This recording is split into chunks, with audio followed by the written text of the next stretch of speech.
Halo, selamat sore. Kali ini saya akan menjelaskan hasil UAS saya pada mata kuliah Cloud Computing kelas F705 dengan dosen pembimbing saya yaitu Bapak Muhammad Ihwani Saputra, Eskom, Mkom.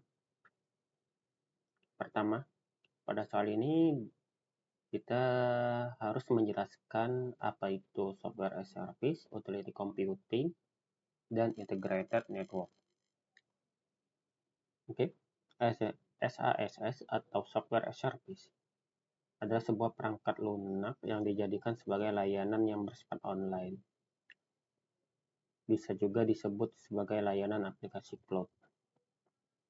Salah satu contoh dari model layanan cloud SaaS ini adalah Office 365. Yang kedua, yaitu utility computing,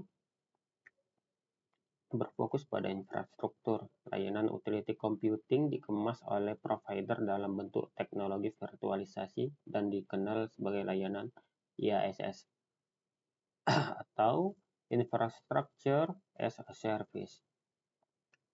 Masing-masing sistem operasi menggunakan sumber daya komputer yang sama, namun dia di dalam sebuah infrastruktur virtualisasi.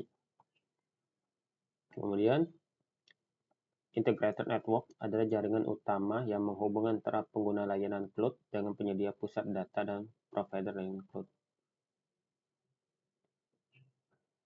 Fasilitas ini terbagi menjadi 3, yaitu public cloud, private cloud, dan hybrid cloud.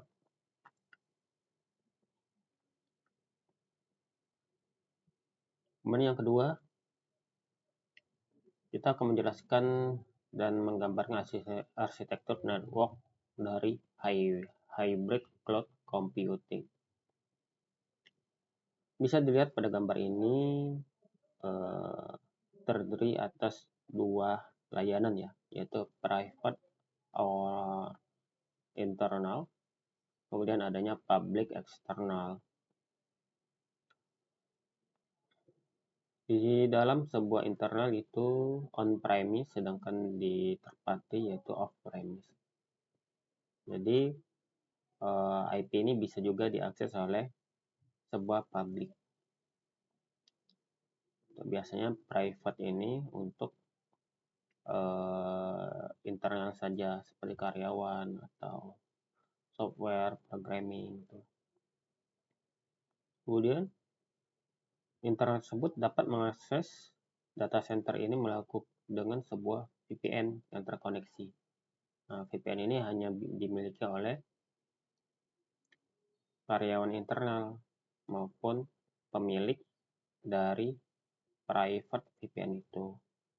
Public cloud itu biasanya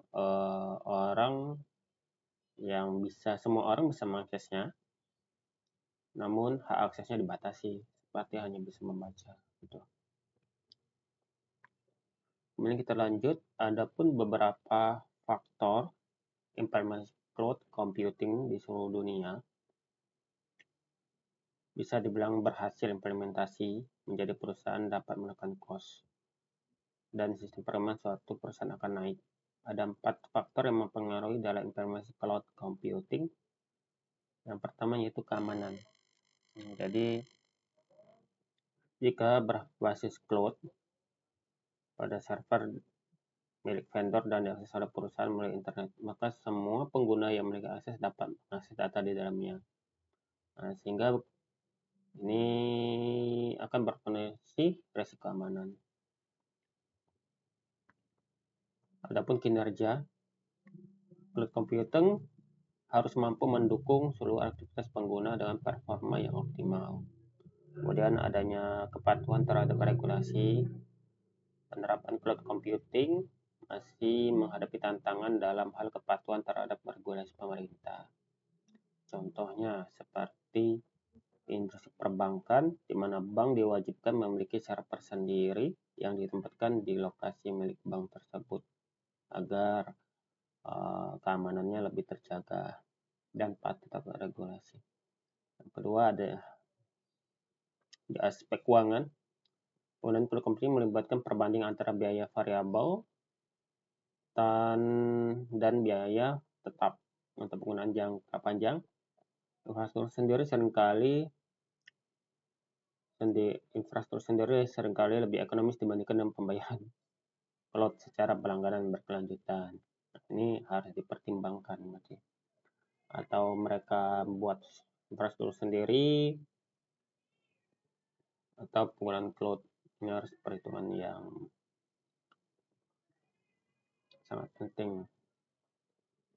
Kemudian sebutkan dan jelaskan 8 keuntungan dan 3 kerugian dari virtualisasi. Keuntungan dari virtualisasi sendiri,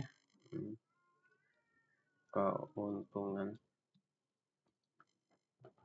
adanya pengurangan biaya investasi hardware, jadi dapat ditekan lebih rendah karena virtualisasi hanya menggunakan kapasitas yang sudah ada. Jadi kita nggak perlu untuk beli hardware lagi, jadi sudah disediakan oleh mereka. Kemudian adanya kemampuan backup dan recovery. Cloud computing bisa melakukan backup dan recovery data. Kemudahan deployment. Virtual dapat di-cloning sebanyak mungkin dan dapat dijalankan pada mesin lain dengan mengubah sedikit konfigurasi. Keempat, mengurangi panas. Berkurangnya jumlah perangkat otomatis mengurangi panasnya ruang server dan data center. Ya, karena dia cukup satu PC dengan spesifikasi yang mumpuni untuk dibuat sebagai virtualisasi. Jadi ada kamar-kamarnya sendiri, nggak perlu satu aplikasi satu PC. Yang ke-6, mengurangi biaya space. Semakin dikit jumlah server berarti semakin dikit pula ruang untuk menyimpan perangkat. Itu tadi, satu PC saja cukup, bisa dibuat menjadi virtualisasi beberapa sistem operasi. Nah, yang ke-6, kemudahan maintenance dan pengelolaan.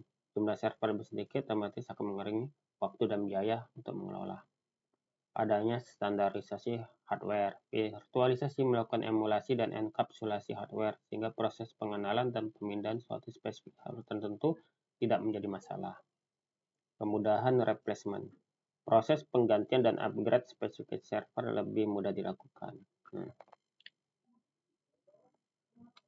Ya, kemudian kerugian dari virtualisasi dan cloud computing, satu pusat masalah. Jadi virtualisasi bisa dilakukan dengan menempatkan semua telur dalam satu keranjang. Ya, jadi dalam satu ruang itu beberapa sistem operasi.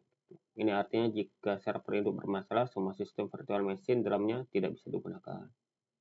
Menurut spesifikasi hardware. Nah, ini tadi. Walaupun dia hanya satu, tapi dia membutuhkan spesifikasi yang tinggi untuk menjalankannya. Virtualisasi membutuhkan spesies server yang lebih tinggi untuk menjalankan server, induk, dan mesin virtual di dalamnya. Satu pusat serangan. Penempatan semua server dalam satu komputer akan menjadikannya sebagai target sasaran, target tunggal. Jika hacker mampu menerobos masuk ke dalam sistem induk, ada kemungkinan ia mampu menyusup ke dalam server-server virtual. Oke, baiklah, inilah hasil dari tugas UAS saya. Terima kasih atas bimbingannya Pak Muhammad Ihwani Saputra, Eskom dan Enkom, bagi teman-teman yang sudah melihat video ini. Mohon maaf jika ada kesalahan. Izin untuk menutup hasil UAS saya ini, presentasinya. Assalamualaikum warahmatullahi wabarakatuh.